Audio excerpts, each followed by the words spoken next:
So in the last class, we have discussed about the introduction of clubbing of income. Power issues and stop with So in the first session, the clubbing and aggregation of income എന്ന് പറയുന്നതിന്റെ first sessionൽ നമ്മൾ discuss ചെയ്തത് was about what is clubbing of income. Then what are the different cases or situation where we are supposed to do the clubbing of income. Clubbing ചെയ്യേണ്ട situations ഓരോന്നായിട്ട് നമ്മൾ explain ചെയ്യുമായിരുന്നു. And the first and the foremost cases, the transfer of income of an assessee without transferring the ownership of the property from which the income arises.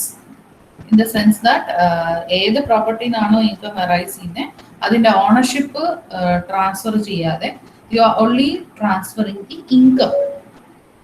Income മാത്രം transfer ചെയ്യുമ്പോഴുള്ള situation. അപ്പൊ നമ്മൾ പറഞ്ഞു ആരാണോ transfer that person becomes the, അതായത് ആര് തന്നെയാണോ owner ആ ഓണറിന്റെ ഇൻകത്തിന്റെ കൂടെ അതിനെ ക്ലബ് ചെയ്യപ്പെടും. Second situation was income from asset transferred with the condition of revocation.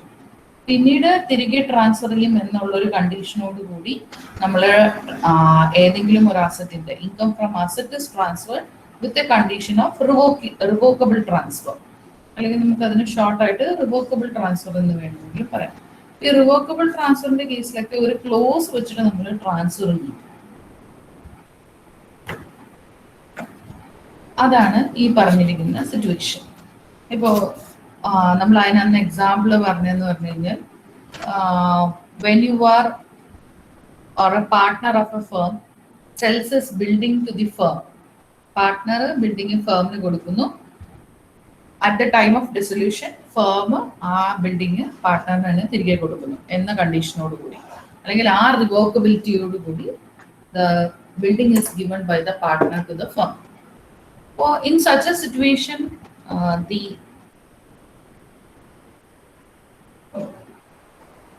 following clauses will be made applicable. അതായത് it should be revocable during the lifetime of the beneficiary. ബെനിഫിഷ്യറിയുടെ ലൈഫ് ടൈമിൽ അത് തിരികെ നൽകപ്പെടണം. ആൻഡ്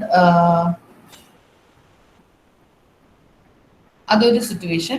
ഒരു ട്രസ്റ്റിന്റെ ബേസിസിൽ കൊടുത്തു കഴിഞ്ഞാൽ നമ്മളത് ബെനിഫിഷ്യറിയുടെ ടൈം പീരീഡിനുള്ളിൽ തിരികെ കൊടുക്കണം. ഇനി അല്ല, if it is transferred to a person, ഒരു വ്യക്തിക്കാണ് കൊടുക്കുന്നതെങ്കിലും it should be transferred back or revoked back during the lifetime of the transferee. പിന്നെ നമ്മൾ 1st April 1961 മുന്നേ ചെയ്തിട്ടുള്ള അസറ്റ് ട്രാൻസ്ഫർ ഒക്കെ ആണെങ്കിൽ അത് 6 വർഷത്തിനുള്ളിൽ റിവോക്കബിൾ ആണ്. പിന്നീട് നമ്മൾ പറഞ്ഞത് if the transfer contains retransfer provision to the ട്രാൻസ്ഫറർക്ക് തന്നെ തിരികെ കൊടുക്കുന്നു, ഡയറക്ട്ലി അല്ലെങ്കിൽ ഇൻഡയറക്ട്ലി ആയിട്ട് ഇത്ര ദിവസത്തിന് ശേഷം. So these were the cases which we are discussing. So today we will be discussing. അത് കഴിഞ്ഞ് പിന്നെ നമ്മൾ പറഞ്ഞ ഏറ്റവും important area income of spouse എപ്പോഴൊക്കെ ക്ലബ് ചെയ്യും, അതിൽ 2 സിറ്റുവേഷൻ നമ്മൾ കണ്ടു. പിന്നെ income from asset transferred as a case of income of spouse. പിന്നീട് നമ്മൾ പറഞ്ഞത് ഇൻകം ഓഫ് ഡോട്ടർ ഇൻ ലോയ്ക്ക് കിട്ടുന്ന income when will it be clubbed with the income of father in law. ആ 2 situation. Then income from business. Next, we were supposed to start the discussion of income of minor child. Minor child in income clubbing in the situation പറഞ്ഞുകൊണ്ടിരിക്കുന്ന സമയത്താണ് we just end up with meeting. All end ആയി പോയി. So the situation was ആർക്കാണോ greater income ഉള്ളത്, പാരൻസിൽ ആർക്കാണോ greater income. If I should say, ഈ പഠിക്കുന്ന ക്ലബിങ്ങിലെ ഏറ്റവും ഇമ്പോർട്ടൻറ്റ് ടോപ്പിക്കാണ് എന്ന് പറഞ്ഞു കഴിഞ്ഞാൽ ഓൾവേസ് ദ ക്വസ്റ്റ്യൻ, അത് പ്രോബ്ലം ആയിക്കോട്ടെ തിയറട്ടിക്കൽ പോർഷൻ ആയിക്കോട്ടെ, you can expect a question from this part. That is the clubbing of income of a minor child. അപ്പോൾ ക്ലബ് ചെയ്യുമ്പോൾ ആദ്യം നമ്മൾ മനസ്സിലാക്കേണ്ട കാര്യം, the income of the child, മൈനറായ കുട്ടിയുടെ income will be clubbed with the parents income whoever it is who is having greater income. ആർക്കാണ് income കൂടുതൽ, അത് അച്ഛനായാലും അമ്മയായാലും ഗ്രേറ്റർ ഇൻകം ഉള്ള ആളുടെ കൂടെ ആയിരിക്കും വിൽ ബി ക്ലബിംഗ്. ഇപ്പൊ മാരേജ് പെർസിസ്റ്റ് ചെയ്യുന്നില്ല എന്നുണ്ടെങ്കിൽ ദെൻ ഹൂഎവർ ദ പേഴ്സൺ, അച്ഛനാണ് നോക്കുന്നെങ്കിൽ അച്ഛൻ, അമ്മയാണ് നോക്കുന്നെങ്കിൽ whoever take care of the child, ആരാണോ നോക്കുന്നത് ദാറ്റ് പേഴ്സന്റെ ഇൻകത്തിന്റെ കൂടെ ആയിരിക്കും നമ്മൾ ക്ലബ് ചെയ്യും. പിന്നീട് നമ്മൾ ശ്രദ്ധിക്കേണ്ട ഒരു കാര്യം എന്ന് വെച്ച് കഴിഞ്ഞാൽ മൈനർ ചൈൽഡ് എന്ന് വെച്ച് കഴിഞ്ഞാൽ it can be an adopt child, step child, and minors income will not be clubbed. Very very very very important. ഏതൊക്കെ സിറ്റുവേഷനിൽ ക്ലബ് ചെയ്യില്ല? ഇപ്പൊ സേ ഫോർ എക്സാമ്പിൾ 18 വയസ്സിൽ താഴെയുള്ള ഒരു കുട്ടി, അതായത് person who has not obtain 18 years, 18 വയസ്സിൽ താഴെയുള്ളവരെയാണ് നമ്മൾ മൈനർ എന്ന് പറയുന്നത്. അപ്പൊ അങ്ങനെ ഒരു വ്യക്തി his own skill, talent, experience, ഇതിൽ നിന്നാണ് എന്തെങ്കിലും ഇത് ഏൺ ചെയ്യുന്നതെങ്കിൽ നമ്മൾ ഒരിക്കലും ആ ഇൻകത്തിനെ പാരന്റിന്റെ ഇൻകത്തിന്റെ കൂടെ ആഡ് ചെയ്യില്ല, അല്ലെങ്കിൽ ക്ലബ് ചെയ്യില്ല. ഇനി അല്ല, ഏതെങ്കിലും ഒരു കൺസ്ട്രക്ഷൻ സൈറ്റിലോ അങ്ങനെ ഏതെങ്കിലും ഒരു സ്ഥലത്താണ് വർക്ക് ചെയ്ത് അതിൽ നിന്നാണ് ഇൻകം ഏൺ ചെയ്യുന്നെങ്കിലും നമ്മൾ എന്ത് ചെയ്യില്ല, ഈ വോണ്ട് ക്ലബ് ചെയ്യില്ല. അതായത് ഒരു മൈനർ ചൈൽഡ് ആ ചൈൽഡിന്റെ സ്കിൽ, ടാലന്റ് ഓർ എക്സ്പീരിയൻസ് കൊണ്ടോ അല്ലെങ്കിൽ ഏതെങ്കിലും മാനുവൽ വർക്ക് ചെയ്യുന്ന ഇൻകം ഏൺ ചെയ്യുകയോ ചെയ്യുന്ന സിറ്റുവേഷനിൽ the income will not be club with the parents income. ഇനി ഫിസിക്കലി ഓർ മെന്റലി ഹാൻഡിക്യാപ്ഡ് ആയിട്ടുള്ള ഒരു ചൈൽഡ്, ആ സിറ്റുവേഷനിലും വി വോണ്ട് ക്ലബ്. ഇനി അഗ്രികൾച്ചർ ഇൻകം ആണെങ്കിൽ അതിൽ വേറെ വ്യത്യാസമൊന്നുമില്ല. റേറ്റ് ഓഫ് ടാക്സ് ആപ്ലിക്കബിൾ ആയിട്ടുള്ള സിറ്റുവേഷനിൽ എത്ര വരുമോ ആ റേറ്റ് ആപ്ലിക്കബിൾ ആവും. ദെൻ അനദർ ഇമ്പോർട്ടൻറ്റ് തിങ്, അതുകൊണ്ടാണ് അതിങ്ങനെ ബ്രാക്കറ്റിൽ എംഫസൈസ് ചെയ്ത് കൊടുത്തേക്കുന്നത്, when the miners income is clubbed. നമ്മൾ ഈ മേളിൽ പറഞ്ഞ 3 സിറ്റുവേഷൻ അല്ലാത്ത ഒരു സാഹചര്യം വന്നാൽ നമ്മൾ എപ്പോഴാണോ മൈനറിന്റെ ഇൻകം പാരന്റിന്റെ ഇൻകത്തിന്റെ കൂടെ ക്ലബ് ചെയ്യുന്നത് അല്ലെങ്കിൽ ആഡ് ചെയ്യുന്നത്, in such a situation there is an exemption for the parent. അച്ഛനായാലും അച്ഛൻ, അമ്മയാണെങ്കിൽ അമ്മ, ആരുടെ ഇൻകത്തിലാണോ ക്ലബ് ചെയ്തത് ആ പേഴ്സന്റെ ഇൻകത്തിൽ 1500 rupees or the actual income of the minor, ഒന്നില് 1500 എന്ത് ചെയ്യും, എക്സംഷൻ ആയിട്ട് കിട്ടും. അല്ല എങ്കിൽ ദി ആക്ച്വൽ ഇൻകം എന്ന് പറഞ്ഞു കഴിഞ്ഞാൽ, അങ്ങനെ പറയാനുള്ള കാരണം എന്ന് പറഞ്ഞാൽ ചിലപ്പോ ഇൻകം ആ മൈനർ ചൈൽഡിന്റെ ഇൻകം എന്ന് പറയുന്നത് 1200 ആയിരിക്കും. അപ്പൊ നമുക്ക് എക്സംഷൻ 1500 രൂപ കൊടുക്കാൻ പറ്റും? ഇല്ല. എന്ന് വെച്ച് കഴിഞ്ഞാൽ അർത്ഥം, ക്ലബ് ചെയ്യേണ്ട സിറ്റുവേഷൻ വന്നാൽ നമ്മൾ ക്ലബ് ചെയ്തു, ക്ലബ് ചെയ്താൽ 1500 രൂപ parent is getting an exemption. പക്ഷേ അത് 1500 or the income of the minor which ever is less, ഏതാണോ സ്മോളർ ഫിഗർ അതായിരിക്കും എക്സംഷൻ ആയിട്ട് പാരന്റിന് ക്ലെയിം ചെയ്യുക as per the section 10 subsection 32. Next is the case of cross transfer.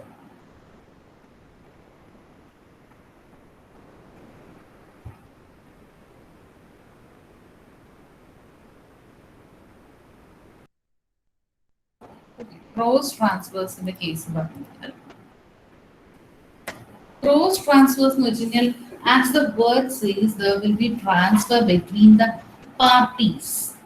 ആൾക്കാരെ തമ്മിൽ അങ്ങോട്ടും ഇങ്ങോട്ടും ക്രോസ് ആയിട്ട് ചെയ്യുന്ന ഒരു ട്രാൻസ്ഫറിനെയാണ് ഈ call it by the name cross transfers. ഈ ക്രോസ് ട്രാൻസ്ഫേഴ്സ് ആയാലും നമ്മൾ തൊട്ട് മുന്നേ കണ്ട ഇൻകം ഓഫ് സ്പൗസ് ആയാലും income of daughter in law ആയാലും whatever be the situation, as you know it is all been done, അല്ലെങ്കിൽ ഇങ്ങനെയൊക്കെ ചെയ്യുന്നത് is as part of legally to get exemption legally from taxation. അതായത് taxation subject മാറ്ററിൽ നിന്ന് escape ആവാൻ വേണ്ടിയിട്ട് ആൾക്കാർ ചെയ്യുന്ന ഒരു കാര്യമാണ് ഈ പറഞ്ഞ പോലെ ക്രോസ് ട്രാൻസ്ഫേഴ്സ് ഒക്കെ. അപ്പൊ ക്രോസ് ട്രാൻസ്ഫേഴ്സിന്റെ കേസിൽ നമുക്കിപ്പോൾ പറയാൻ പറ്റുന്നതെന്ന് പറഞ്ഞു കഴിഞ്ഞാൽ, say for example person called X എന്ന് പറയുന്ന ഒരാള് ട്രാൻസ്ഫേഴ്സ് ഹിസ് അസറ്റ്, എന്താണെന്ന് ഞാൻ പറയുന്നില്ല, any asset. He is transferring an asset to a person called Mrs. B. This is X, Mr. X. മെയിലും ഫീമെയിലൊന്നും കാര്യമില്ല, എന്നാലും എക്സ് ബിക്ക് കൊടുത്തു. ഈ ബി എന്ന് പറയുന്നത്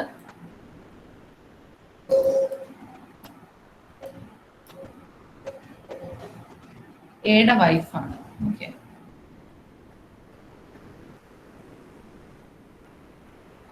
he is the husband and she is wife.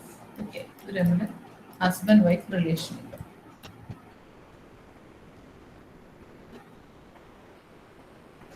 A is transferring. അപ്പം mister X ബിക്ക് കൊടുത്തു, ബി എന്ന് പറയുന്ന ലേഡിക്ക്. ഈ ബി എന്ന് പറയുന്ന ലേഡിയുടെ ഹസ്ബൻഡ് ആണ് mister A. Mister A is transferring an asset to missus Y.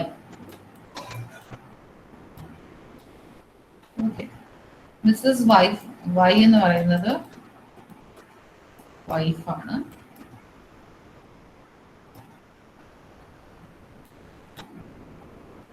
So this is the case of cross transfer. എന്നുവെച്ചാൽ എക്സ് ബിക്ക് കൊടുത്തു, ബി സ്വന്തമായപ്പോഴത്തേക്ക് എ പറഞ്ഞ എന്റെ വൈഫ് തന്നെയല്ലോ നീ, എനിക്ക് ആ അസറ്റ് വന്നിരിക്കുന്നു. അപ്പൊ അങ്ങനെ എ ആ അസറ്റിനെ എടുത്ത് മിസ്സസ് വൈക്ക് കൊടുത്തു. മിസ്സസ് വൈ ഓട്ടോമാറ്റിക്കലി ആരുടെ വൈഫാണ്? എക്സിന്റെ വൈഫായി. So this is a kind of cross transfer which happen. ഈ ഇനിഷ്യൽ രണ്ട് പാർട്ടീസ് ഇതിൽ ഡയറക്ട്ലി ഇൻവോൾവ് ആണോ? അല്ല. എക്സ് ബിക്ക് കൊടുത്ത സംഭവം ബിയുടെ ഹസ്ബൻഡ് എടുത്ത് എക്സിന്റെ വൈഫിന് തിരികെ കൊടുത്തു. Okay, this is a case of cross transfer. അപ്പൊ നമ്മൾ വിചാരിച്ചു ശരിക്കും ടാക്സേഷനിലൊക്കെ എങ്ങനെയാ ഇത് കണ്ടുപിടിക്കുക? If it is believed by the assessing officer with sufficient reason, കാരണങ്ങൾ വെച്ച് കണ്ടെത്തണം ഇങ്ങനെ അസറ്റ് ട്രാൻസ്ഫർ ഒക്കെ നടത്തിയിട്ടുണ്ടോ.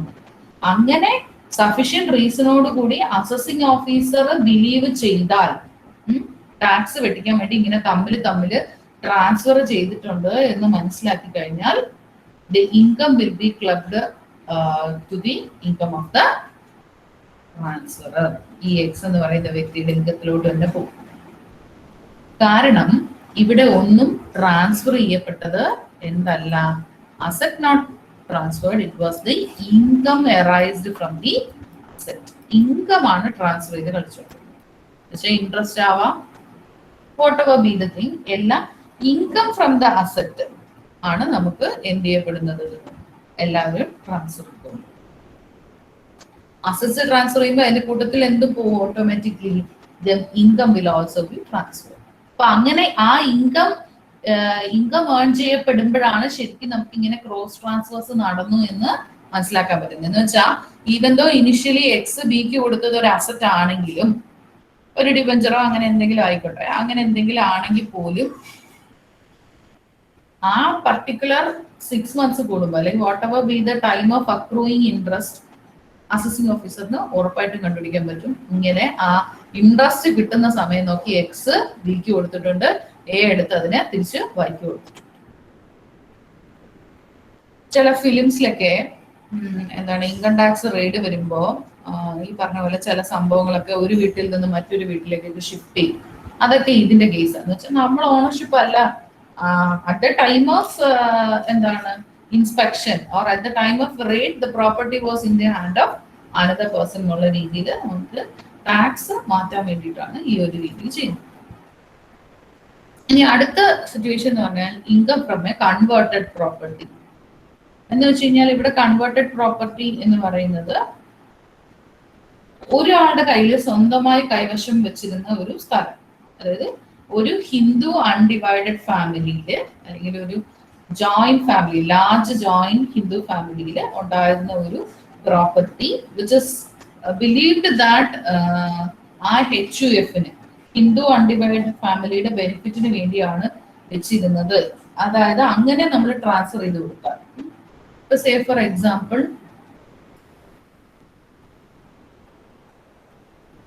എക്സ് എന്ന് പറയുന്ന ഒരു person he is having A small house property എന്ന് വിചാരിക്കുക. X is A member of HUF. He is having a house or ഒരു property. അതിനെ he transferred it to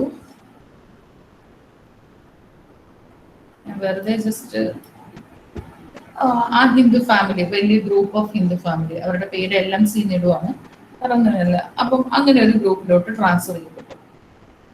okay, അപ്പോൾ എക്സ് HUF-ലെ മെമ്പറായ എക്സ് അയാളുടെ സ്വന്തം പ്രോപ്പർട്ടിയെ ആർക്ക് വേണ്ടി കൊടുത്തു? ഈ HUF-ന് വേണ്ടി ട്രാൻസ്ഫർ ചെയ്തു.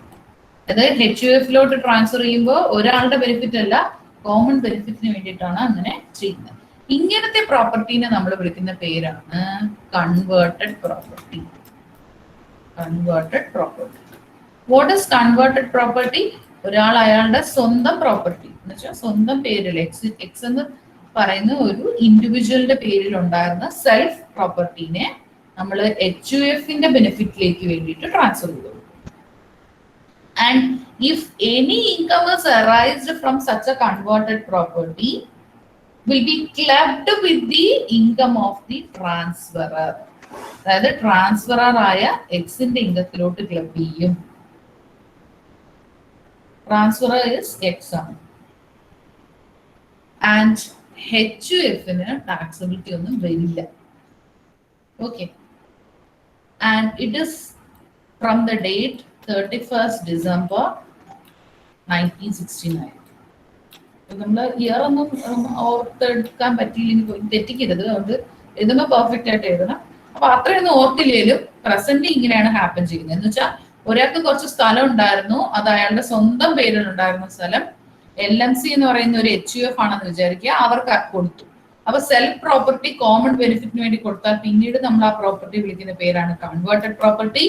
ഈ കൺവേർട്ടഡ് പ്രോപ്പർട്ടിയിൽ നിന്ന് എന്തെങ്കിലും ഇൻകം കിട്ടിയാൽ, if any income is accrued or earned out of this converted property, it will be a subject matter or it will be taxed അല്ലെങ്കിൽ taxed from the transferor called X from 31st December. അത് ആരുടെ income ആയിട്ട് കണക്കാക്കില്ല? HUF-ന്റെ income ആയിട്ട് എടുക്കില്ല. It will be taxed as the income of the transferor.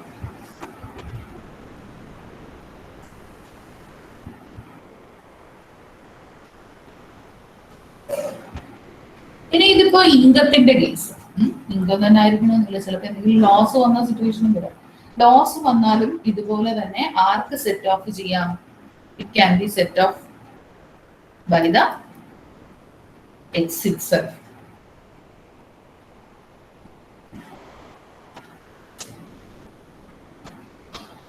ഇപ്പോ ഈ കേസിൽ എന്ന് പറഞ്ഞാൽ എക്സിന്റെ പേരിൽ മാത്രം ഉണ്ടായിരുന്നതാണ്. ഇനി ചിലപ്പോൾ ജോയിന്റ്ലി ഓൺഡ് പ്രോപ്പർട്ടീസ് കാണും.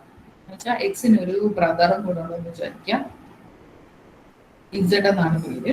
അപ്പൊ എക്സിനും ഇസഡിനും സ്വന്തമായ വീടായിരുന്നു ഇത്, HUF-ന് കൊടുത്തു. അങ്ങനെ വരുമ്പോ ആ ഇൻകത്തിന്റെ responsibility will be in the hands of x as well as z, രണ്ടുപേരും കൊടുക്കേണ്ടി വരും. So that is the case of income from converted property. സ്വന്തം പ്രോപ്പർട്ടി ആയിരുന്ന ഒരു കാര്യത്തിനെ HUF-ന്റെ പ്രോപ്പർട്ടി ആയിട്ട് കൺവേർട്ട് ചെയ്താൽ നമ്മൾ വിചാരിക്കും പിന്നീട് ആ പ്രോപ്പർട്ടിന്ന് കിട്ടുന്ന ഇൻകം ആരുടെ ഇൻകം ആയിട്ട് വന്നോളൂ, അല്ലെങ്കിൽ ആർക്ക് ടാക്സബിലിറ്റി വന്നോളൂ എന്ന് HUF-ന്. പക്ഷെ അങ്ങനെയല്ല. It will be the property of, or it is considered as the property of the individual, അതായത് എക്സും ഇസഡും ഈ കേസ്.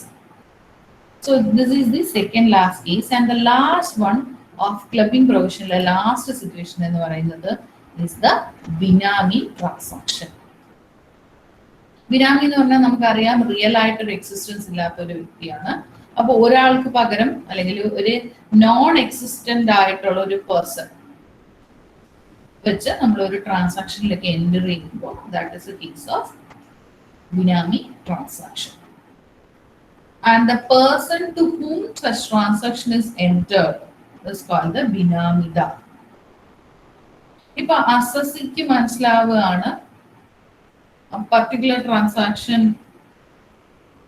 ഇസ് ബിനാമി ട്രാൻസാക്ഷൻ എന്ന് തോന്നിക്കഴിഞ്ഞാൽ tax shall be levied on the real person. ബിനാമിദാറിലായിരിക്കില്ല, ശരിക്കുള്ള റിയൽ പേഴ്സണിലായിരിക്കും ആ ടാക്സബിലിറ്റി വരുന്നത്. എന്ന് വെച്ച് കഴിഞ്ഞാൽ ഇപ്പോ ഫോർ എക്സാമ്പിൾ ഒരു മിനിസ്റ്റർക്ക് വേണ്ടി, മിനിസ്റ്റർ എന്ന് പറയുന്നില്ല, വെറുതെ ഇനി ഒരു പ്രശ്നം കൊണ്ടുപോകുന്നില്ല, ഒരു ഹയർ ഒഫീഷ്യലായിട്ട് വർക്ക് ചെയ്യുന്ന ഒരു വ്യക്തി, ആ വ്യക്തിക്ക് ബ്രൈബ് കൊടുക്കുകയാണ്, കൈക്കൂലി കൊടുക്കുകയാണെന്ന് വിചാരിക്കുക. അപ്പോൾ ഹയർ ഒഫീഷ്യലായിട്ട് വർക്ക് ചെയ്യുന്ന വ്യക്തിക്ക് വേണ്ടി ഒരിക്കലും അദ്ദേഹം ആയിരിക്കില്ല വാങ്ങുന്നത്, വേറൊരു വ്യക്തിയായിരിക്കും കളക്ട് ചെയ്യുന്നത്. അപ്പോ ആ കേസിലെ നോൺ എക്സിസ്റ്റന്റ് പേഴ്സൺ അല്ലെങ്കിൽ കളക്ട് ചെയ്യുന്ന പേഴ്സൺ എന്ന് പറയുന്നതാണ് ബിനാമിദാർ. എന്ന് വെച്ചാൽ അയാളുടെ പി എയോ സ്റ്റാഫോ ആരെങ്കിലും ആയിരിക്കും, ആ വ്യക്തിയാണ് ബിനാമിദാർ. അപ്പോ അങ്ങനെ ഒരു സിറ്റുവേഷൻ വരുമ്പോഴത്തേക്കും ബിനാമിദാർ ആയിരിക്കില്ല ലയബിൾ ആവുന്ന, ശരിക്കുമുള്ള ആ ഹയർ ഒഫീഷ്യൽ പേഴ്സൺ ആരാണോ he becomes liable to pay tax for such transaction. ഇങ്ങനെയെല്ലാം ചെയ്യുന്നത് ആ ബോണ്ട് വാഷിംഗ് ട്രാൻസാക്ഷനിലെ സിറ്റുവേഷൻ പോലെ ടാക്സ് ഇവൈഡ് ചെയ്യപ്പെടാൻ. ഇനി നമ്മൾ നോക്കേണ്ട സിറ്റുവേഷൻ, നമ്മളിപ്പോ മെൻഷൻ ചെയ്ത എല്ലാ കേസിലും അല്ലെങ്കിൽ ടാക്സബിലിറ്റിയുടെ പർപ്പസിലുള്ള എല്ലാ കേസിലും ഇൻകം എന്ന് പറയുന്നത് ഇൻക്ലൂഡ്സ് ലോസസ് ഓൾസോ. അത് എന്ന് വെച്ചാൽ അർത്ഥം ഒരു അസസി ക്ലബ് ചെയ്യേണ്ട സിറ്റുവേഷൻ വന്നാൽ, ഇൻകം ക്ലബ് ചെയ്യേണ്ട സിറ്റുവേഷൻ വന്നാൽ അതുപോലെ തന്നെ എന്ത് ക്ലബ് ചെയ്യപ്പെടാനും ചാൻസ് ഉണ്ട്, അതേ സിറ്റുവേഷനിൽ അറൈസ് ചെയ്യുന്ന ലോസും സെറ്റ് ഓഫ് ചെയ്യാനുള്ള ക്ലബ് ചെയ്യാനുള്ള ചാൻസ് ഉണ്ട്. എന്ന് പറഞ്ഞു കഴിഞ്ഞാൽ നമ്മൾ income from asset transfer to spouse പറഞ്ഞു, അതായത് അഡിക്വേറ്റ് കൺസിഡറേഷൻ ഇല്ലാതെ നമ്മൾ ട്രാൻസ്ഫറിന്റെ ഇൻകത്തിലോട്ട് ട്രാൻസ്ഫർ ചെയ്യുമെന്ന് പറഞ്ഞു, അങ്ങനെ ഒരു അസറ്റിൽ നിന്ന് കിട്ടുന്ന ഇൻകത്തിന്. അതുപോലെ തന്നെ ആ പ്രോപ്പർട്ടിയിൽ നിന്ന് എന്തെങ്കിലും ലോസ് വന്നാലും അതും ആർക്ക് തന്നെ ക്ലബ്, ആരുടെ ഹാൻഡിൽ തന്നെ അല്ലെങ്കിൽ ആരുടെ ഹെഡിൽ തന്നെ ക്ലബ് ചെയ്യും. ട്രാൻസ്ഫർ തന്നെയാണ് ആ ലോസിന് ബാധ്യസ്ഥനാവുന്നത്, അദ്ദേഹത്തിന് സെറ്റ് ഓഫ് ചെയ്യാം അയാളുടെ ഇൻകത്തിൽ നിന്ന്. എന്ന് വെച്ചാൽ വേറെ ഒന്നുമല്ല, ഇപ്പൊ നമ്മള് ഈ കൺവേർട്ടഡ് പ്രോപ്പർട്ടിന്ന് ഇൻകം കിട്ടുന്ന കാര്യം പറഞ്ഞ പോലെ ലോസ് ആണെങ്കിൽ ആ ലോസ് എക്സിന്റെ ലോസ് ആണ്, എക്സിന് ആ ലോസ് ബാക്കി ഇൻകത്തിന്റെ കൂടെ സെറ്റ് ഓഫ് ചെയ്യാനുള്ള റൈറ്റ് ഉണ്ട്. ഇൻകം എന്ന് പറഞ്ഞാൽ പ്യൂർലി പോസിറ്റീവ് റിട്ടേൺസ് മാത്രമല്ല ലോസസും വരും. So here ends the clubbing provisions. അപ്പോൾ നമ്മൾ പ്രൊവിഷൻസിനെ സബ്ഡിവൈഡ് ചെയ്ത് പറഞ്ഞാൽ there are 11 cases of clubbing provisions. It is very important. Theory പാർട്ടിന് ഇമ്പോർട്ടന്റ് ക്വസ്റ്റൻ ആണ്, ഓൾവേസ് ഫോർ എസ്സേ ക്വസ്റ്റൻ. ക്ലബിങ്ങും സെറ്റ് ഓഫ് ഒക്കെ ഒരുമിച്ച് ചോദിക്കുന്ന സിറ്റുവേഷൻ വന്നിട്ടുണ്ട്. So you should be aware about it. Next is we are moving on to the aggregation of income, or we can say that the deemed incomes.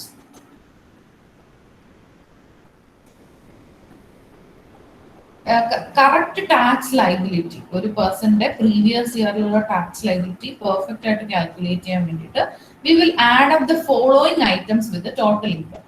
First one is the share of income from AOP or BOI. എന്ന് പറഞ്ഞു കഴിഞ്ഞാൽ association of പേഴ്സണോ body of ഇൻഡിവിജ്വൽസിൽ നിന്ന് കിട്ടുന്ന ഇൻകത്തിനെ ആ പേഴ്സന്റെ ഇൻകത്തിന്റെ കൂടെ add up ചെയ്യും. If the association of person or body of individual maximum marginal rate അല്ലെങ്കിൽ higher റേറ്റിൽ ചെയ്യുന്നെങ്കിൽ then such income need not to be included in the income of the associate. എന്ന് വെച്ച് കഴിഞ്ഞാൽ if the rate of tax is higher than the maximum marginal rate, then they need not to. Second case is unexplained cash credit. പെട്ടെന്ന് books of accounts നോക്കുമ്പോഴത്തേക്കും പെട്ടെന്ന് ഒരു വലിയ amount credit വന്നേക്കുന്നു. But the person or the assessee is not able to explain the source. അതാണ് ഞാൻ unexplained എന്നുകൊണ്ട് ഉദ്ദേശിക്കുന്നത്.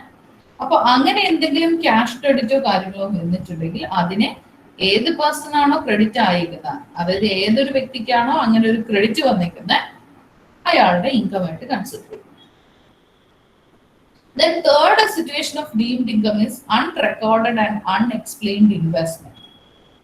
ഇപ്പൊ ഒരു അസസിക്ക് പ്രൂഫ് തരാനില്ല എവിടെ നിന്നാണ് മണി സോഴ്സ് വന്നത്, പക്ഷെ അയാൾക്ക് ഇൻവെസ്റ്റ്മെന്റ് ഉണ്ട് പ്രീവിയസ് ഇയറിൽ, എങ്കിൽ ആ ഇൻവെസ്റ്റ്മെന്റിനെ അദ്ദേഹത്തിന്റെ ഇൻകം ആയിട്ട്, കാരണം ഒരു സോഴ്സ് ഓഫ് ഇൻകവും ഇല്ലാതെ അങ്ങനെ ഒരു ഇൻവെസ്റ്റ്മെന്റ് ചെയ്യാൻ ആർക്കും സാധിക്കില്ല. അപ്പം എത്രയാണോ എമൗണ്ട് ഇൻവെസ്റ്റ് ചെയ്തിരിക്കുന്നത് ആ എമൗണ്ടിനെ അയാളുടെ ഇൻകം ആയിട്ട് നമ്മൾ കണക്കാക്കും. ആൻഡ് അതുപോലെ തന്നെ ചിലപ്പോൾ ചില പാർട്ടായിരിക്കും എക്സ്പ്ലെയിൻ ചെയ്യാൻ പറ്റുന്നത്. അപ്പൊ ആ അത്രയും പാർട്ടിനെ, അതായത് ഇപ്പോ 75% അയാൾക്ക് ഇൻകം സോഴ്സ് കാണിക്കാനുണ്ട്, അല്ലെങ്കിൽ ഇത്ര ലക്ഷം രൂപ അയാൾക്ക് ഇന്ന സോഴ്സിന് കിട്ടിയതാണെന്ന് പ്രൂഫ് കാണിക്കാനുണ്ട്. But the 25% of the investment he can prove the proof, എവിടെ നിന്നാണ് ആ ഇൻകം കിട്ടിയെന്ന് ഒന്നും ഇല്ല എങ്കിൽ ആ 25%നെ നമ്മൾ മെയിൻ ടാക്സ്. ഇനി unrecorded and unexplained income. Unrecorded and unexplained income എന്ന് പറഞ്ഞാൽ ചിലപ്പോൾ അതുകൊണ്ടാണ് ഈ റെയ്ഡ് വരുമ്പോൾ ഒരുപാട് പേര് ഇൻകം ടാക്സ് റെയ്ഡ് ഇൻസ്പെക്ഷൻ ഒക്കെ വരുമ്പോൾ ഒരുപാട് പേര് പേടിക്കുന്നത്. അത് ഈ ഒരു കാരണം കൊണ്ടാണ്. ബുക്കിലില്ലാത്ത അല്ലെങ്കിൽ ബുക്സ് ഓഫ് അക്കൗണ്ട്സിൽ റെക്കോർഡ് ചെയ്യാത്ത അല്ലെങ്കിൽ ബാങ്ക് അക്കൗണ്ട് ത്രൂ ട്രാൻസാക്ഷൻ ചെയ്യാത്ത ബ്ലാക്ക് ട്രാൻസാക്ഷൻസ് എന്നൊക്കെ പറയുന്ന സംഭവങ്ങൾ. എന്താ വെച്ചുകഴിഞ്ഞാൽ അങ്ങനെ ഒരു ഇൻകം അയാൾക്ക് കിട്ടിയിട്ടില്ല, ഇൻകം കിട്ടാതെ he has wealth and assets. അപ്പോൾ ഇറ്റ് ഇസ് ഫൗണ്ട് ദാറ്റ് കുറച്ച് ആർട്ടിക്കിൾസ്, ഇതും വാല്യുബിൾ ആയ പ്രഷ്യസ് ആർട്ടിക്കിൾസ് ആ പേഴ്സന്റെ കയ്യിലുണ്ട് എന്ന് മനസ്സിലാക്കിയാൽ without sufficient reason the income tax authority can take action against the person. Then unexplained expenditure. Unexplained expenditure. അപ്പോൾ നമ്മൾ വിചാരിക്കും ഇൻകം പോരാത്തതിന് എക്സ്പെൻഡിച്ചർ.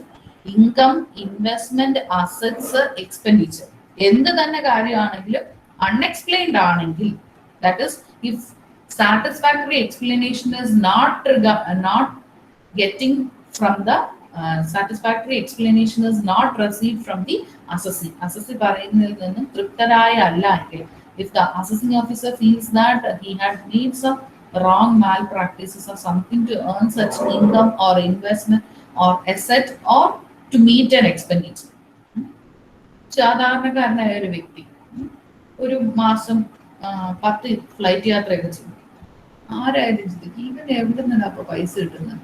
ഒറ്റ രൂപ അക്കൗണ്ടിൽ വരുന്നില്ല, ശമ്പളം മാത്രമേ ഉള്ളൂ. 10,000 is his income, but he is making frequent flight trips. എന്ന് പറഞ്ഞു കഴിഞ്ഞാൽ അർത്ഥം അയാൾക്ക് ആ ട്രിപ്പ് ചെയ്യാനുള്ളതിനുള്ള എക്സ്പെൻഡിച്ചർ വേറെ ആരോ മീറ്റ് ചെയ്യും. അപ്പൊ അങ്ങനെ വളരെ ഡൗട്ട്ഫുൾ ആയിട്ട് തോന്നിയാൽ ആ എക്സ്പെൻഡിച്ചർ എത്ര രൂപ ഇങ്ങനെ ഈ വ്യക്തി ചെലവാക്കുന്നു, അതിന് ഇൻകം ഇല്ലാതെ എന്തായാലും ചെലവാക്കാൻ പറ്റില്ല. അപ്പോൾ സ്വാഭാവികമായിട്ട് അയാൾ ബ്രൈബ് വാങ്ങിച്ചാലും മനസ്സിലാവും. അപ്പോൾ ആ എക്സ്പെൻഡിച്ചർ എത്ര രൂപയാണോ ആ അത്രയും എക്സ്പെൻഡിച്ചറിനെ ആ അസസ്സിയുടെ ഇൻകം ആയിട്ട് നമ്മൾ ആഡ് ചെയ്യും along with the total income. എന്നിട്ടായിരിക്കും ടാക്സ് ലയബിലിറ്റി കണ്ടുപിടിക്കുക. ഇനി amount borrowed or repaid on hundis and interest there. പണ്ടത്തെ ഉണ്ടായിരുന്ന ഒരു സിസ്റ്റമാണ് റീജിയണൽ ആയിട്ടുള്ള ആൾക്കാരുടെ കയ്യിൽ നിന്ന് ബോറോ ചെയ്യുക എന്നുള്ളത്. Borrowing or repaying what ever be the situation, repay ചെയ്യണമെങ്കിലും സോഴ്സ് അറിഞ്ഞിരിക്കും. സോഴ്സ് ഉണ്ടെങ്കിലല്ലേ റീപേ ചെയ്യാൻ പറ്റൂ. പൈസ കിട്ടാൻ, ഇൻകം കിട്ടാൻ ഒരു സോഴ്സ് വേണമല്ലോ. അപ്പോൾ ദാറ്റ് ഈസ് ദ സിറ്റുവേഷൻ. അപ്പോൾ അങ്ങനെ സഫീഷ്യന്റ് റീസൺസ് ഇല്ല എന്നുണ്ടെങ്കിൽ we can take action against the person. എന്ന് പറഞ്ഞു കഴിഞ്ഞാൽ we can club the income. Borrow ചെയ്യുന്നതാണെങ്കിലും ശരി, റീപേ ചെയ്യുന്നതാണെങ്കിലും. കാരണം ബോറോ ചെയ്യുമ്പോൾ അത്രയും എമൗണ്ട് കിട്ടുകയാണ് എസ്എസ്സിക്ക്. അപ്പൊ അത് ആ കിട്ടുന്ന എമൗണ്ട്, എത്ര എമൗണ്ട് ആണോ ലോണായിട്ട് കിട്ടുന്നത്, അതിനെ നമ്മൾ ഇൻകം ആയിട്ട് ട്രീറ്റ് ചെയ്യും. അതുപോലെ തന്നെ റീപേ ചെയ്യുമ്പോഴും അയാൾക്ക് ഒരു സോഴ്സ് ഇല്ലാതെ റീപേ ചെയ്യാൻ പറ്റില്ല. അപ്പൊ ആ എമൗണ്ടിനെ നമ്മൾ ക്ലബ് ചെയ്യും. Or that amount is also treated as the deemed income of the assessee. അപ്പം 6 സിറ്റുവേഷൻ ആണ് ഡീംഡ് ഇൻകത്തിൽ വരുന്നത്. അപ്പൊ ക്ലബിംഗും ഉണ്ട്, അഗ്രിഗേഷനും ഉണ്ട്. നമ്മൾ ഡീംഡ് ഇൻകത്തിന് ഈ പറഞ്ഞ 6 സിറ്റുവേഷൻ, ലാസ്റ്റ് പറഞ്ഞ 6 സിറ്റുവേഷൻസിൽ ഡീംഡ് ഇൻകം വരുമ്പോഴാണ് we use it as aggregation of income. Clubbing is different. Clubbing എന്ന് പറഞ്ഞാൽ ചിലപ്പോൾ 2 എൻറ്റയർ വ്യത്യസ്തപരമായ വ്യക്തികളുടെ ഇൻകത്തിനെ നമ്മൾ കൂട്ടി യോജിപ്പിക്കുന്നതാണ് ക്ലബിംഗ്. അഗ്രിഗേഷൻ എന്ന് പറഞ്ഞാൽ അതേ അസസ്സിയുടെ കാരണം കാണിക്കാതെ, അല്ലെങ്കിൽ സോഴ്സ് എക്സ്പ്ലെയിൻ ചെയ്യാത്ത അയാളുടെ തന്നെ ഡീംഡ് ഇൻകം ആയിട്ട് മാറുന്നതിനെയാണ് നമ്മൾ ടോട്ടൽ ഇൻകത്തിന്റെ കൂടെ ആഡ് ചെയ്യുന്നത്. അതിനെയാണ് നമ്മൾ അഗ്രിഗേഷൻ എന്ന് പറയുന്നത്. അഗ്രിഗേഷനും ക്ലബിങ്ങും ചെയ്യുന്നതൊക്കെ ഒരുപോലെ ആണെങ്കിലും assessees, the number of assessees is different. ക്ലബിങ്ങിൽ മോസ്റ്റ്ലി 2 പേരെങ്കിലും വരും മിനിമം ആയിട്ട്. പക്ഷെ അഗ്രിഗേഷനിൽ അങ്ങനെ ആയിരിക്കണമെന്നില്ല. ഒരു വ്യക്തിയുടെ തന്നെ ഡീംഡ് ഇൻകത്തിനെ അയാളുടെ ടോട്ടൽ ഇൻകത്തിന്റെ കൂടെ ആഡ് ചെയ്യും. And there is a rate of tax fixed on this deemed income. നമ്മൾ ടോട്ടൽ ഇൻകത്തിന്റെ കൂടെ ആസ് പെർ ദിസ് സെക്ഷൻ നമ്മളിപ്പോൾ ഡിസ്കസ് ചെയ്യുന്ന സെക്ഷൻ 68 to 69D വരെയുള്ള സബ്ജക്ട് മാറ്റേഴ്സിനെ 6 സിറ്റുവേഷൻ നമ്മളിപ്പോൾ പറഞ്ഞ ഡീംഡ് ഇൻകത്തിന്റെ 6 സിറ്റുവേഷൻ വരുന്ന സമയത്ത് ഫ്രം അസസ്മെന്റ് ഇയർ 17-18 ഓൺവേർഡ്സ് ഈ ഇൻകത്തിനെല്ലാം tax rate 60% plus 25% surcharge plus 4% health and education cess ആണ്. എന്ന് വെച്ചാൽ സോഴ്സ് ഇല്ലാതെ ക്രെഡിറ്റ് വന്നാലും, അൺഎക്സ്പ്ലെയിൻഡ് ക്രെഡിറ്റ് വന്നാലും, അൺഎക്സ്പ്ലെയിൻഡ് ഇൻകം വന്നാലും, അൺഎക്സ്പ്ലെയിൻഡ് ആയിട്ടുള്ള അസറ്റ് പർച്ചേസ് വന്നാലും, അൺഎക്സ്പ്ലെയിൻഡ് ആയിട്ടുള്ള എക്സ്പെൻഡിച്ചർ വന്നാലും അതുപോലെ എമൗണ്ട് ബോറോഡും റീപെയ്ഡും എല്ലാം വന്നു കഴിഞ്ഞാലും അതൊരു വലിയ പ്രശ്നമാവും. Because for such deemed income the tax rate is 78%. ഇങ്ങനത്തെ ഇൻകം ഒക്കെ ഒരു പരിധിവരെ കൂടുന്നു എന്നുള്ളത് കൊണ്ടാണ് നമ്മുടെ ടാക്സ് സ്ട്രക്ചറിൽ ഇപ്പോ പാൻ കാർഡിന് ആധാർ കാർഡുമായിട്ട് ലിങ്ക് ചെയ്യപ്പെടുന്നു, ആധാർ കാർഡുകള് ബാങ്ക് അക്കൗണ്ടുമായിട്ട് ലിങ്ക് ചെയ്യപ്പെടുന്നു. Everything is being getting linked. കാരണം അൺഎക്സ്പ്ലെയിൻഡ് ആയിട്ടുള്ള സംഭവങ്ങളൊന്നും വരുന്നത് കുറയ്ക്കാൻ വേണ്ടി.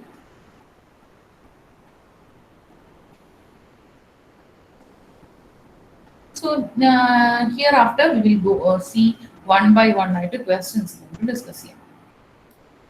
So I have already shared you with the questions.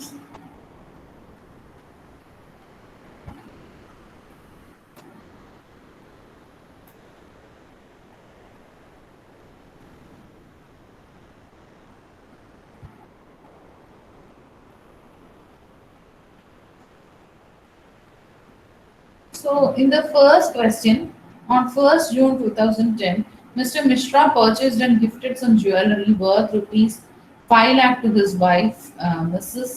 Emma, on her birthday. Okay, ഒരു ഗിഫ്റ്റ് ആണ് കൊടുക്കുന്നത്, ജ്വല്ലറി. അത് in June 2012 she sold the jewelry. കിട്ടിയ ഗിഫ്റ്റ് 2 വർഷം കഴിഞ്ഞപ്പോൾ സെല് ചെയ്യുന്നു 12 lakhന് ആൻഡ് ഇൻവെസ്റ്റഡ് ദി എമൗണ്ട്. ആ കിട്ടിയ എമൗണ്ടിൽ നിന്നും she invested the amount to buy a building. The balance amount was gifted by her father. ബിൽഡിങ്ങിന്റെ കോസ്റ്റ് 36 ലക്ഷം രൂപയായി. ജ്വല്ലറി സെല് ചെയ്തപ്പോൾ 12 lakh കിട്ടി, ബാക്കി എമൗണ്ട് അച്ഛൻ കൊടുത്തു. She sold the building. Building sell ചെയ്തു 70 lakh. See, compute the taxable income of Mr. Mishra and Mrs. Nima, stating the assessment year. Assessment year കാണിച്ചുകൊണ്ട് വേണം ഇവിടെ ട്രാൻസാക്ഷൻസ് നടന്നത് എങ്ങനെയാണെന്ന് നോക്കുക. അപ്പൊ ഇവിടുത്തെ സിറ്റുവേഷൻ എന്ന് പറഞ്ഞു കഴിഞ്ഞാൽ ഒരു അസറ്റ് ഹസ്ബൻഡ് വൈഫിന് കൊടുത്തു. അപ്പൊ income from asset transfer to spouse without consideration. കാരണം ജ്വല്ലറി ബർത്ത്ഡേക്ക് വാങ്ങിച്ചു കൊടുത്തത് കൺസിഡറേഷൻ എന്തെങ്കിലും കിട്ടിയിട്ടാണോ? അല്ല, ഇറ്റ് ഈസ് ഗിഫ്റ്റ് ആണ്. അപ്പം സ്പൗസിന് കൊടുത്തത് ഗിഫ്റ്റ് ആയിട്ടാണ്, കൺസിഡറേഷൻ ഒന്നും വാങ്ങാതെ. സ്പൗസ് എന്ത് ചെയ്തു? ആ കിട്ടിയ ഗിഫ്റ്റിനെ സെല് ചെയ്ത് വീണ്ടും വേറൊരു അസറ്റ് വാങ്ങിച്ചു, ആ അസറ്റിനെ സെല് ചെയ്തു. See how many transaction taking place. അപ്പൊ ഇവിടെ എന്താ സംഭവിക്കുക എന്ന് വെച്ചാൽ, if any income is arised from the asset, ആ ജ്വല്ലറി എന്ന് പറയുന്ന ആ ആദ്യത്തെ അസറ്റിൽ നിന്ന് കിട്ടുന്ന income automatically becomes or clubbed with the income of transferor Mr. Mishra. Mishra എന്ന് പറയുന്ന ആ ഫസ്റ്റ് അസസിയിലോട്ട് ക്ലബ് ചെയ്യപ്പെടും. കാരണം പ്രൊവൈഡഡ് ആദ്യം ജ്വല്ലറി കൊടുത്തത് എന്തില്ലാതെയാണ്? കൺസിഡറേഷൻ ഇല്ലാതെയാണ്, ഗിഫ്റ്റ് ആയിട്ടല്ലേ വാങ്ങിച്ചു കൊടുത്തത്. അപ്പൊ ഇപ്പൊ തോന്നുന്നുണ്ടോ ഭാര്യയ്ക്ക് ഭർത്താവിന് ഗിഫ്റ്റ് പോലും വാങ്ങിച്ചു കൊടുക്കാൻ പറ്റില്ല? അങ്ങനെയല്ല. It can be given as gift. അപ്പൊ ആ ഗിഫ്റ്റോട് കൂടി അത് തീർന്നിരിക്കണം ആ transaction. It should not have been made as an it should not be sold. ആ സെല് ചെയ്ത പ്രൈസ് വെച്ച് വീണ്ടും ഒരു അസറ്റ് വാങ്ങിച്ചു. അപ്പൊ ഇതൊക്കെ ചിലപ്പോൾ കണ്ടുപിടിക്കുന്നത് എത്രയോ വർഷങ്ങൾക്ക് ശേഷമായിരിക്കും. 2010 തുടങ്ങിയ ഒരു ട്രാൻസാക്ഷൻ സെല് ചെയ്തത് 2020 ബിൽഡിംഗ് സെല് ചെയ്തത്. അപ്പം ഇവിടുത്തെ ഫസ്റ്റ് സെയിൽ നടന്നിരിക്കുന്നത്, അല്ലെങ്കിൽ നമുക്കൊരു ക്യാപിറ്റൽ ഗെയിൻ അക്വയർ ചെയ്യാൻ പറ്റിയിരിക്കുന്നത് the initial year is 2013-14 year. Like assessment year is 13-14. When the jewelry is being sold, wife jewelry sell ചെയ്തപ്പോഴാണ് ആദ്യത്തെ ഒരു ക്യാപിറ്റൽ ഗെയിൻ അറൈസ് ചെയ്തിരിക്കുന്നത്. And that is being carried out on June 2012. Full value 12 lakh rupees ആണ് cell ചെയ്തത്, consideration or selling price. അത് husband വാങ്ങിച്ചു കൊടുത്തത് 5 lakh. അപ്പൊ 7 ലക്ഷം രൂപ ഉണ്ടായിരുന്നു in the hands of mister Mishra കേട്ടോ. അത് ഈവൻ ദോ അത് സെല് ചെയ്തത് മിസ്സസ് ആണെങ്കിലും മിസ്സസ് ഹേമയാണെങ്കിലും മിശ്രയുടെ ഇൻകം ആയിട്ട് വരും. മിശ്രയുടെ STCGR, short term capital gain. അതിനുശേഷം ഇനി വീട് സെല്ല് ചെയ്യാണ്. House sold in the year 2020-21. അതിനെ ഇൻഡെക്സ് ചെയ്യപ്പെടണം. Since it is an long term capital gain. 2010 ഒരു അസറ്റിൽ നിന്ന് കിട്ടി, അല്ലെങ്കിൽ 12 ഒരു അസറ്റ് വിറ്റ് കിട്ടിയ എമൗണ്ടിനെ ഇൻവെസ്റ്റ് ചെയ്ത് വാങ്ങിച്ച് 2020 സെല് ചെയ്യുമ്പോൾ ഇറ്റ് ബിക്കംസ് ലോങ് ടേം. അപ്പൊ ഇൻഡെക്സ്ഡ് കോസ്റ്റ് ഓഫ് അക്വിസിഷൻ കണ്ടുപിടിച്ചു. 36 lakh divided by 200 into 289. അപ്പൊ 70 ലക്ഷമാണ് ഇപ്പോഴത്തെ വാല്യൂ. 70 ലക്ഷത്തിനാണ് സെല് ചെയ്ത്. ഇപ്പോഴത്തെ വാല്യൂ 52 lakh ആണ് ഹൗസിന് ഇൻഡെക്സ് ചെയ്യുമ്പോൾ. സോ ഫ്രം ദിസ് ഫൈൻഡിങ് 17,98,000 ആണ്. പക്ഷെ ഇതിൽ മനസ്സിലാക്കേണ്ട ഒരു കാര്യം, 36 ലക്ഷത്തില് 24 ലക്ഷം was the investment of Mrs Hema. അച്ഛൻ കൊടുത്ത പൈസയാണ്. 12 ലക്ഷം മാത്രമേ മിശ്രയുടെ ഇൻവെസ്റ്റ്മെന്റ് ഉള്ളൂ. അപ്പൊ 1/3 ഓഫ് ദി ക്യാപിറ്റൽ ഗെയിൻ, 1/3 ഇപ്പൊ കിട്ടിയ ക്യാപിറ്റലിന്റെ 1/3, കാരണം 36 ലക്ഷത്തിന്റെ ഒരു പ്രൊപ്പോർഷൻ മാത്രമേ മിശ്ര കൊടുത്തുള്ളൂ, ബാക്കി അച്ഛൻ കൊടുത്ത് സഹായിച്ചതാണ്. അതുകൊണ്ട് തന്നെ 36 lakhന്റെ 1/3 മാത്രമാണ് മിസ്റ്റർ മിശ്രയുടെ കോൺട്രിബ്യൂഷൻ. ബാക്കി 2/3 മിസ്സസിന്റെ തന്നെയാണ്. അപ്പൊ ക്യാപിറ്റൽ ഗെയിൻ വരുമ്പോൾ അങ്ങനെ ഡിവൈഡ് ചെയ്ത് എടുക്കും.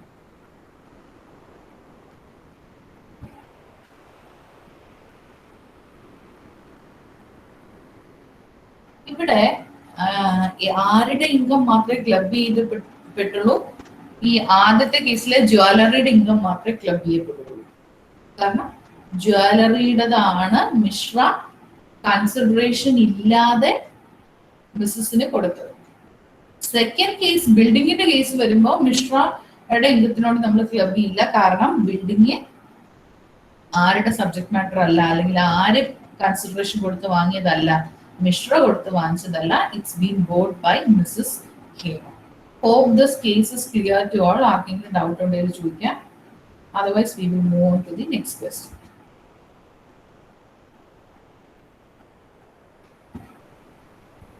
Clear ആണോ?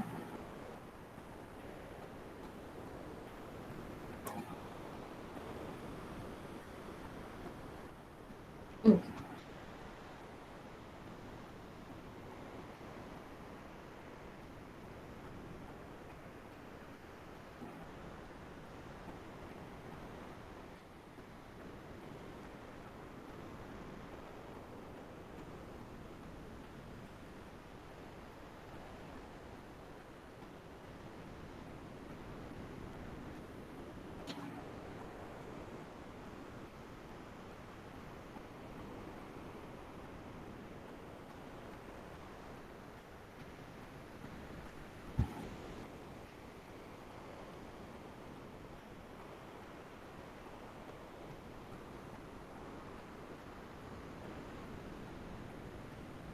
Moving to the next question. അപ്പം ഈ ഇപ്പൊ നമ്മൾ ഡിസ്കസ് ചെയ്ത ക്വസ്റ്റ്യന്റെ പോയിന്റ്സ് ഒക്കെ it is given. Next question എന്ന് പറയുന്നത്, the income of the family of Mr. John during the financial year 1920 was as under. ഒരു ഫാമിലിയിലെ ഇൻകം ആണ് ആദ്യം പറഞ്ഞിരിക്കുന്നത്. ജോണിന്റെ ഇൻകം, ബിസിനസ്സിൽ നിന്ന് കിട്ടിയ income from business is 2 lakh, lottery winnings is 1 lakh. John C is the wife of John, salary വന്നിട്ടുണ്ട് ജോൺ സിയുടെ 1 lakh. Income from tuition.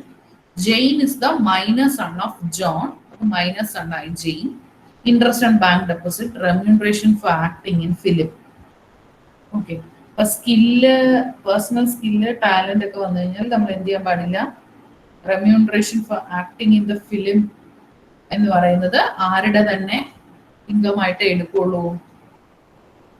We will take the income of the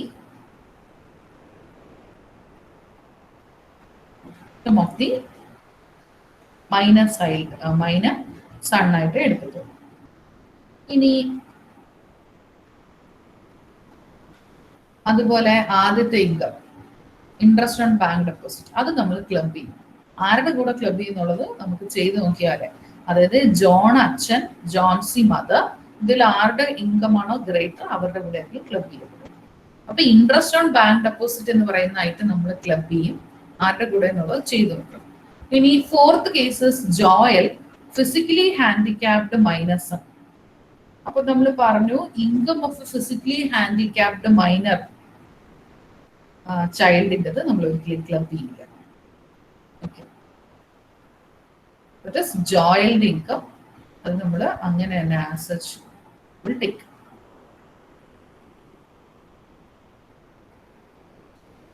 Then Jinsey, that is the minor daughter of John, ഒരു girl കൂടിയുണ്ട്. Income from interest securities from dance programme. Dance programme ജിൻസിയുടെ തന്നെ skill കൊണ്ട് Jincy earn ചെയ്യുന്നതാണ്. അപ്പൊ അത് ആ ജിൻസിയുടെ income ആയിട്ട് തന്നെ എടുക്കും.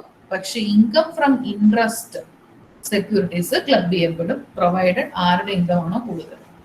ഇപ്പൊ നമുക്ക് നോക്കാം ആരുടെ ഇൻകം ആണെന്ന് ഡയറക്റ്റ്ലി നമുക്ക് ക്വസ്റ്റ്യൻ തന്നെ നോക്കിയാൽ മനസ്സിലാവും.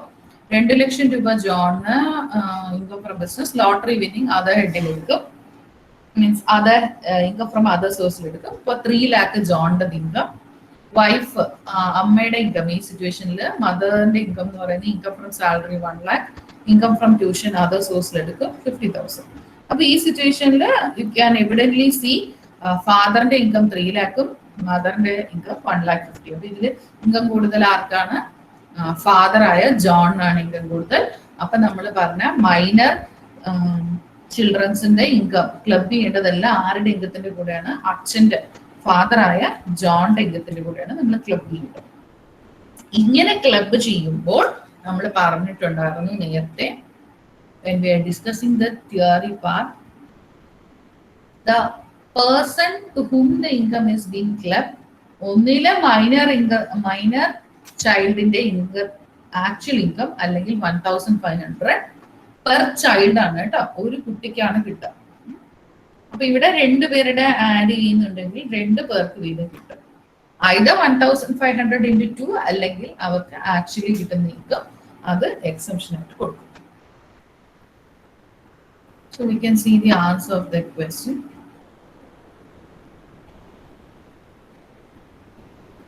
So this is the answer. ആദ്യം ജോണിന്റെ ഇൻകം എടുത്തു, അതിന്റെ കൂടെ നമ്മൾ പറഞ്ഞ ഇൻട്രസ്റ്റ് ഓൺ ഡെപ്പോസിറ്റ് ആദ്യത്തെ മൈനർ ചൈൽഡിന്റെ, രണ്ടാമത്തെ മൈനർ ചൈൽഡിന്റെ ഡെപ്പോസിറ്റിന്റെ എടുത്തു. ബാക്കി ഈ പറഞ്ഞ 2 കാര്യങ്ങളും, അതായത് റെമ്യൂണറേഷൻ ഫോർ ആക്ടിങ്ങും ഇൻകം ഫ്രം റണ്ണിങ് കോൾ സെന്ററും ഒക്കെ അവന് സ്വന്തം സ്കില്ലും ടാലന്റും കൊണ്ട് അവർ ചെയ്യുന്നത്, അതൊന്നും ക്ലബ് ചെയ്യില്ല. പിന്നെ മൂന്നാമത്തെ child income from interest on securities,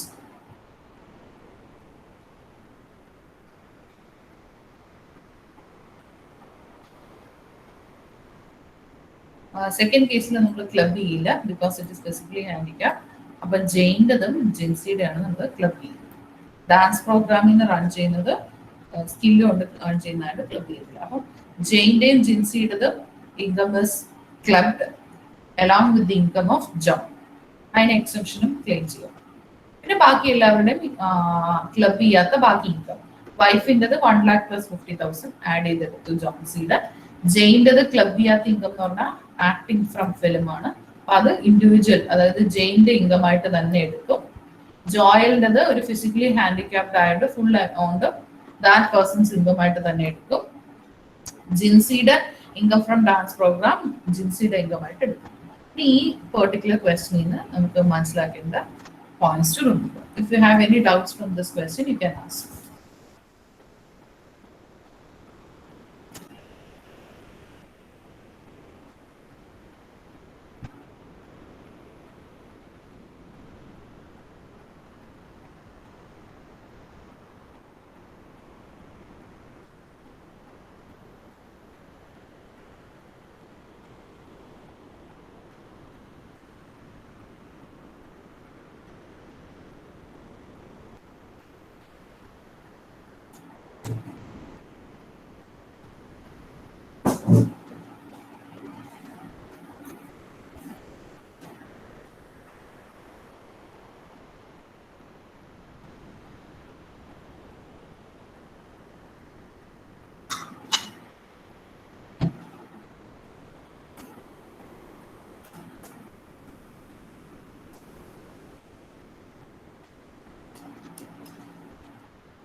Moving to the next question.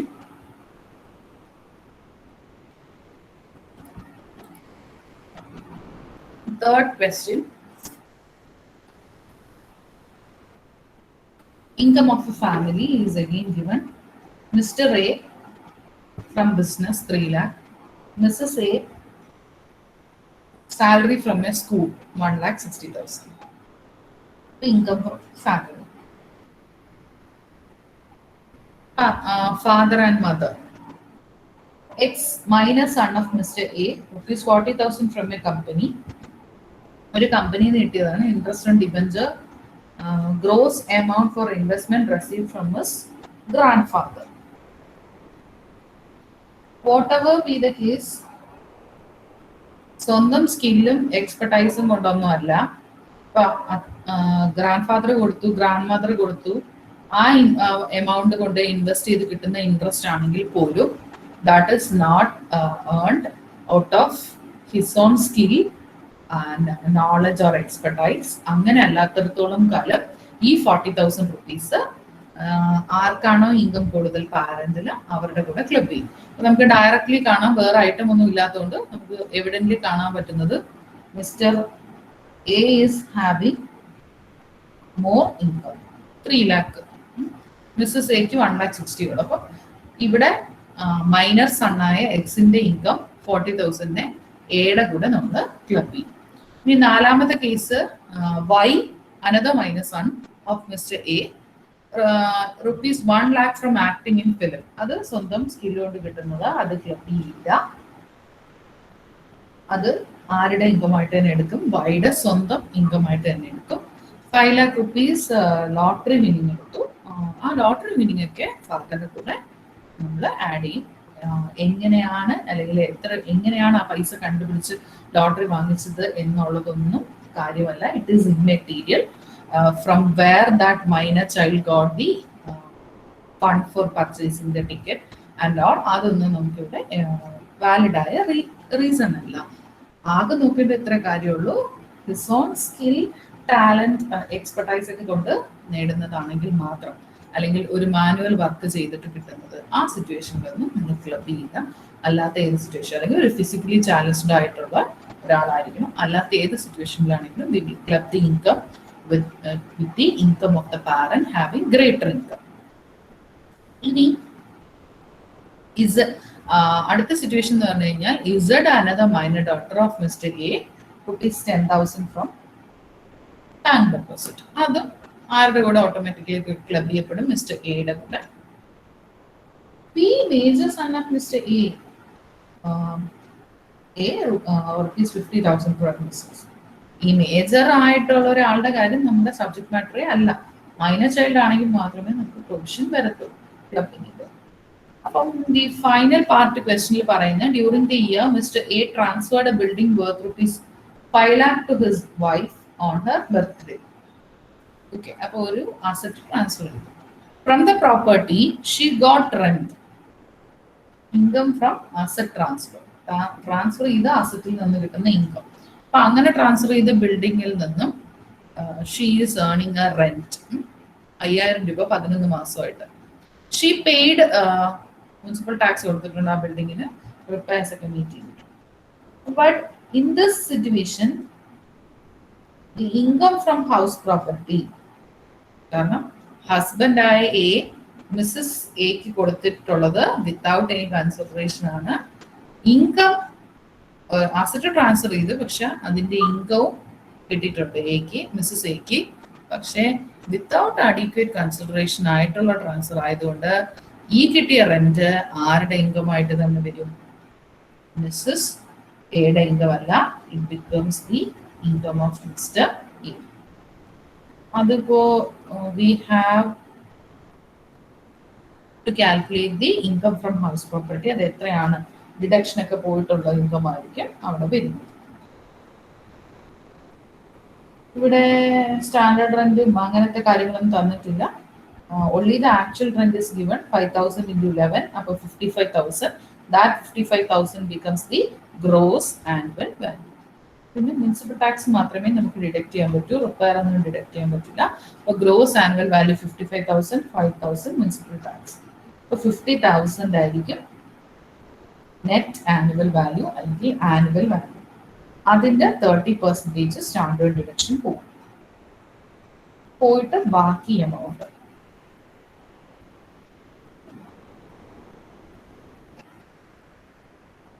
That is 35,000, 35,000 രൂപ ഇൻകം ഫ്രം ഹൗസ് പ്രോപ്പർട്ടി എന്ന് പറഞ്ഞാൽ ആരുടെ ഹെഡിൽ ആഡ് ചെയ്യുന്നത് അല്ലെങ്കിൽ ആരുടെ ഇൻകത്തിന്റെ കൂടെ ആഡ് ചെയ്യും, മിസ്റ്റർ എയുടെ ഇൻകത്തിന്റെ കൂടെ ആഡ് ചെയ്യും.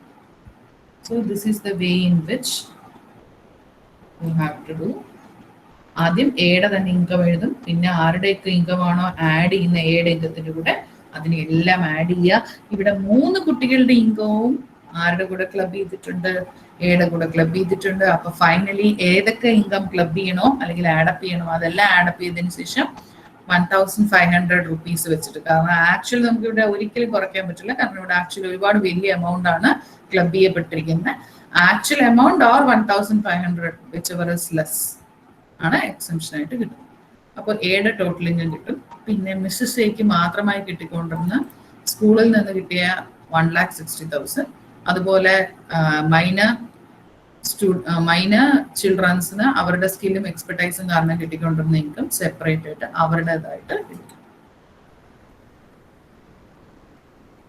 So what all you have to learn from this is given. ഒരിക്കലും മേജർ ആയിട്ടുള്ള ഒരു ചൈൽഡിന്റെ ഇൻകം ക്ലബ് ചെയ്യപ്പെടില്ല. പിന്നെ അസറ്റ് ട്രാൻസ്ഫേർഡ് വിത്തൗട്ട് കൺസിഡറേഷൻ, ട്രാൻസ്ഫററുടെ ഇൻകം ആയിട്ട് തന്നെ നമ്മൾ ടാക്സ് ചെയ്യും. പിന്നെ മൈനറുടെ എപ്പോഴും ക്ലബ് ചെയ്യപ്പെടുന്നത് പാരന്റ് വിത്ത് ഗ്രേറ്റർ ഇൻകത്തിന്റെ കൂടെ ആയിരിക്കും. If you have any doubts, you can ask.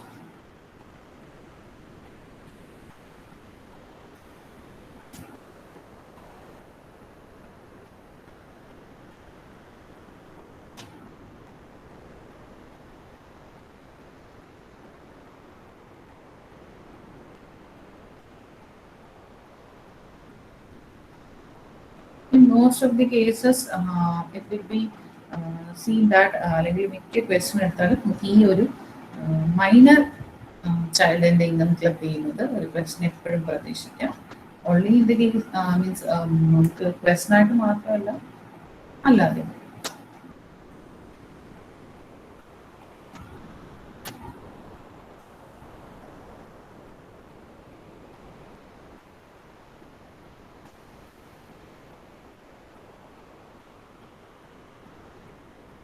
doubts ഒന്നുമില്ലെങ്കിൽ we can move on.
Moving to the next question.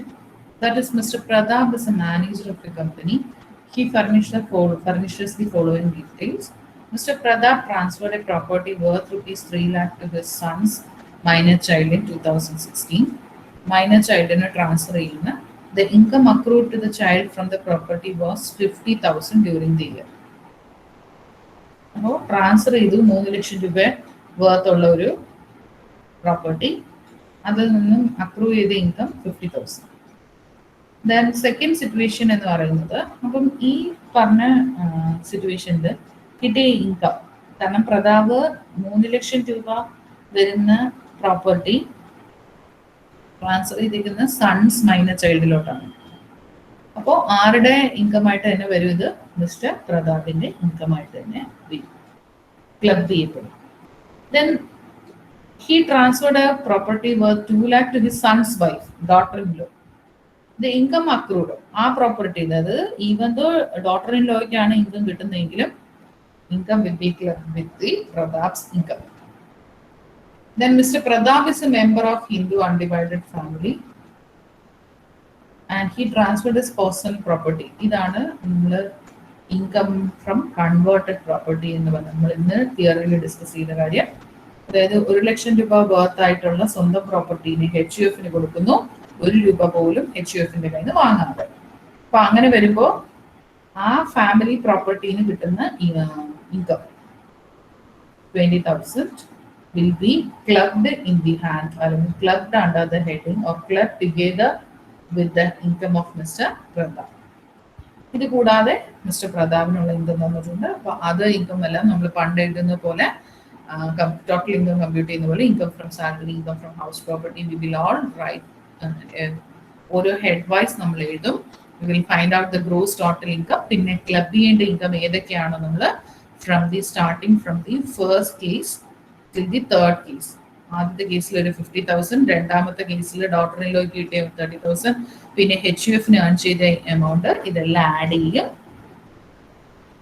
Exemptions എന്തെങ്കിലും ഉണ്ടെങ്കിൽ നമുക്ക് അത് ഡിഡക്ട് ചെയ്യാം. മൈനറിന് മാത്രമേ ഉള്ളൂ എക്സംഷൻ കിട്ടുന്നത് 1,500 rupees. അത് പോയിട്ട് ബാക്കി amount, the balance amount will be taxable in the hands of Pratap. അപ്പൊ without consideration daughter in law, അതായത് സൺസ് വൈഫിന് കൊടുത്താൽ അതും, പിന്നെ കൺവേർട്ടഡ് പ്രോപ്പർട്ടിന് കിട്ടുന്ന ഇൻകവും ട്രാൻസ്ഫറിന്റെ ഇൻകത്തിന്റെ കൂടെ ക്ലബ് ചെയ്യും.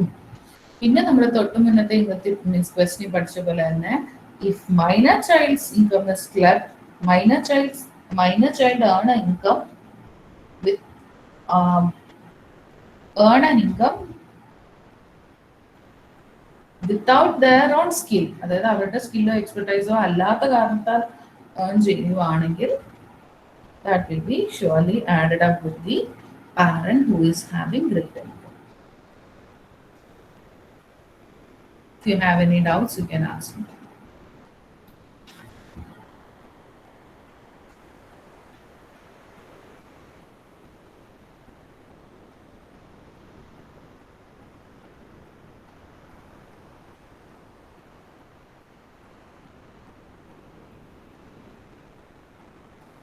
Moving to the next question.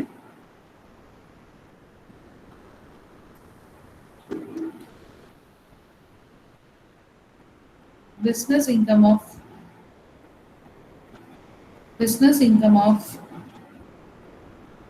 Mr. X during the financial year 2019-20 was 5 lakh, while Mrs. X had an income from profession 1,90,000 during the same period.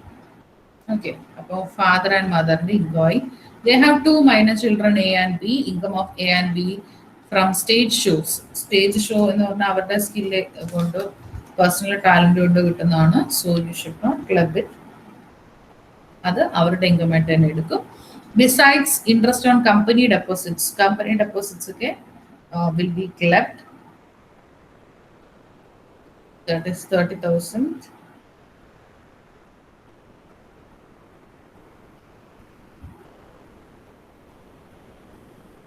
And the 1,000 rupees. A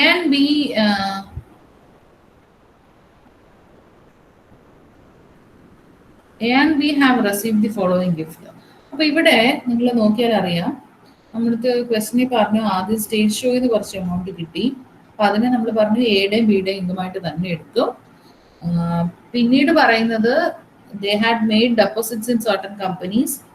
ഈ ആക്ടിങ്ങിൽ നിന്ന് കിട്ടിയ ഇൻകത്തിൽ നിന്നാണ് അവരെ deposit ചെയ്തത് എന്നുള്ളതാണ് പറയുന്നത്. Okay, അപ്പോ when you R considering the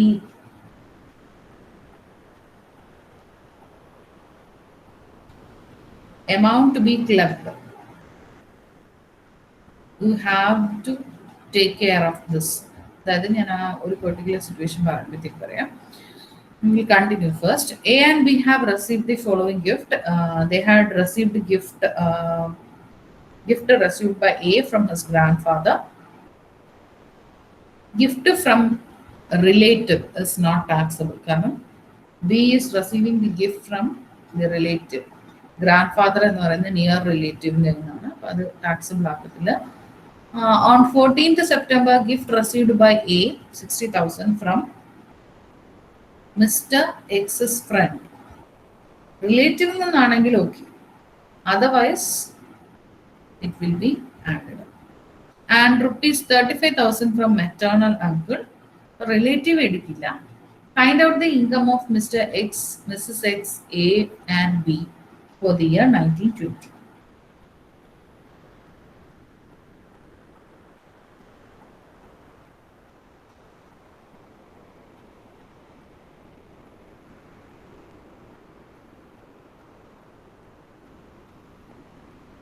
So we can see how they have done this. ആദ്യം എക്സ് എന്ന് പറയുന്ന പേഴ്സന്റെ ബിസിനസ് കിട്ടിയ ഇൻകം എടുത്തു. അത് കഴിഞ്ഞ് ക്ലബ് ചെയ്യുന്ന ഗിഫ്റ്റ് റിസീവ്ഡ് ബൈ എ, എക്ക് കിട്ടിയ ഗിഫ്റ്റ് ആരുടെ കയ്യിൽ നിന്ന്, എക്സിന്റെ ഫ്രണ്ടിൽ നിന്ന് കിട്ടിയത്. അത് ക്ലബ് ചെയ്യുന്നതുകൊണ്ട് തന്നെ അതിനെ നമ്മൾ 1,500 rupees ഡിഡക്ട് ചെയ്തിട്ട് ക്ലബ് ചെയ്തു. അങ്ങനെയും ചെയ്യാം, അല്ലെങ്കിൽ ടുവേർഡ്സ് ദി എൻഡ് ഡിഡക്ട് ചെയ്യാം. പിന്നെ ഇൻട്രസ്റ്റ് ഫ്രം കമ്പനി ഡെപ്പോസിറ്റ്സ് അത് നമ്മൾ ആഡ് ചെയ്തെടുത്തു, ആ ഫുൾ എമൗണ്ട് അതുപോലെ എടുത്തു. Interest from company deposit received by എക്ക് റിസീവ്ഡ് ബൈ ബി. അപ്പൊ എ എന്ന് പറയുന്ന ഒരു മൈനർ ചൈൽഡും ബി എന്ന് പറയുന്ന ഒരു മൈനർ ചൈൽഡും ഉണ്ട്. അപ്പൊ രണ്ട് മൈനർ ചൈൽഡ് ആയാൽ ശരിക്കും 1,500 into 2 ആണ് ചെയ്യേണ്ടത്. പക്ഷേ എക്ക് 1,500 ഇൻകം ഉണ്ട്. അതുകൊണ്ട് നമ്മൾ വിച്ച് എവർ ഇസ് ഹയർ എന്നുള്ള രീതിയിൽ 60,000 എയുടെ ഇൻകത്തിൽ നിന്ന് 1,500 പോയിട്ട് ആഡ് ചെയ്തു. അങ്ങനെയും ചെയ്യാം, അല്ലെങ്കിൽ 60,000 ഇൻകം ഗിഫ്റ്റ് ആയിട്ട് കിട്ടിയതായിട്ട് കാണിച്ചിട്ട് ലാസ്റ്റ് നമുക്ക് ഡിഡക്ട് ചെയ്യാം 1,500. പക്ഷെ ബിയുടെ സിറ്റുവേഷൻ വരുമ്പോൾ എപ്പോഴും ഓർക്കേണ്ട കാര്യം, the amount when you are clubbing the income of minor with the parent who is having greater income, പാരന്റിന്റെ ഇൻകത്തിന്റെ കൂടെ ക്ലബ് ചെയ്യുമ്പോൾ 1,500 or the actual income whichever is higher.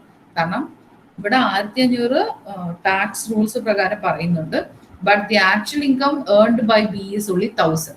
So you have to restrict the exemption to 1,000.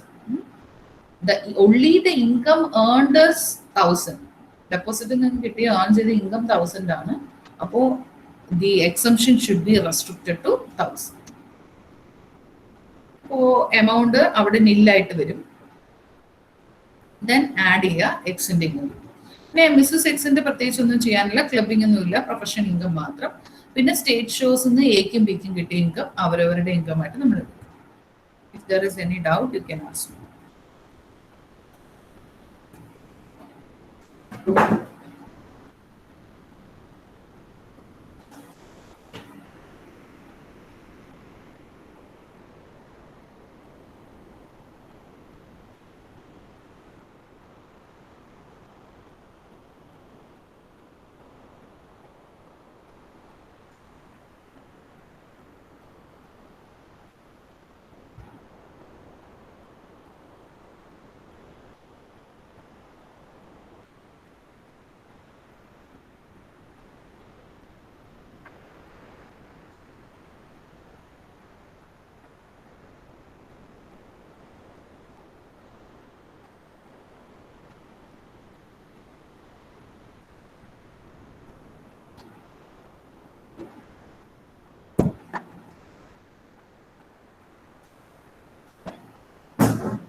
Moving to the next question.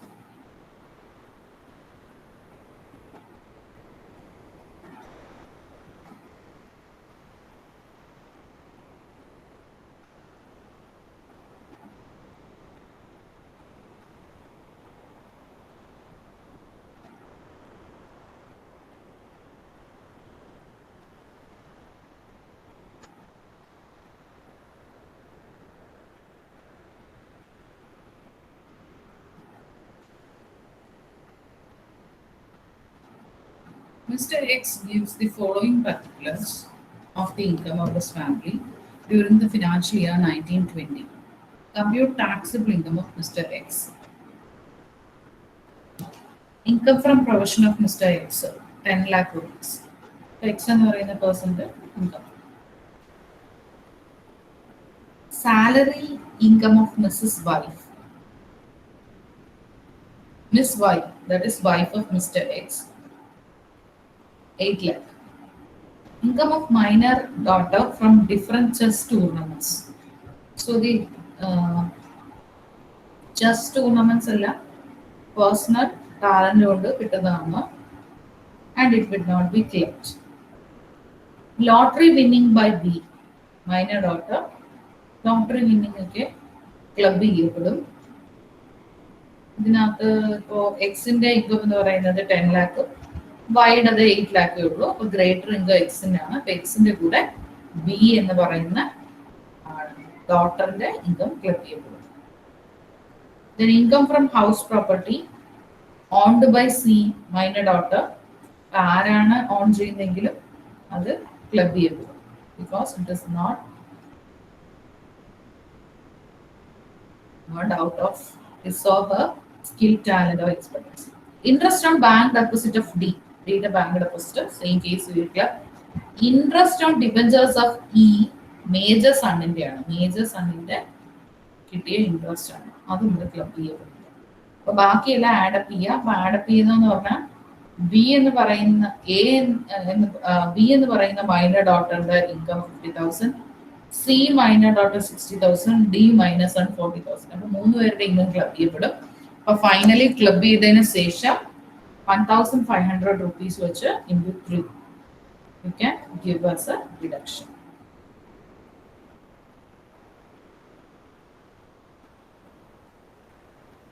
Major children club ചെയ്യില്ല.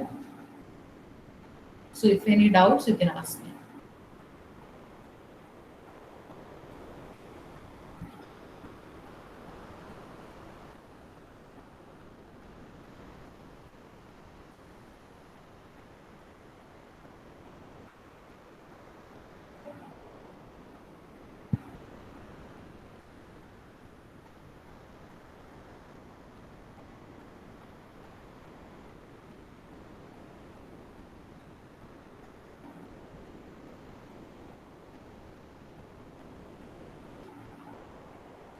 So the remaining questions we will discuss later in the doubts.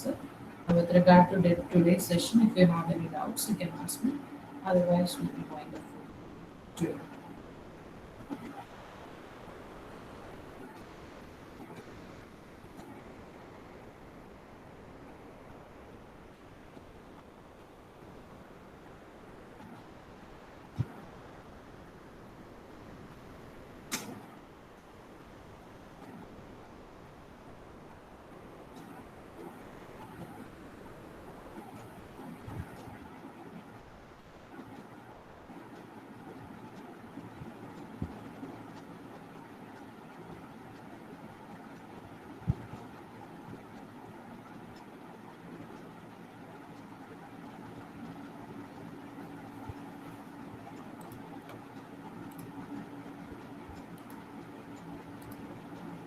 Thank you all.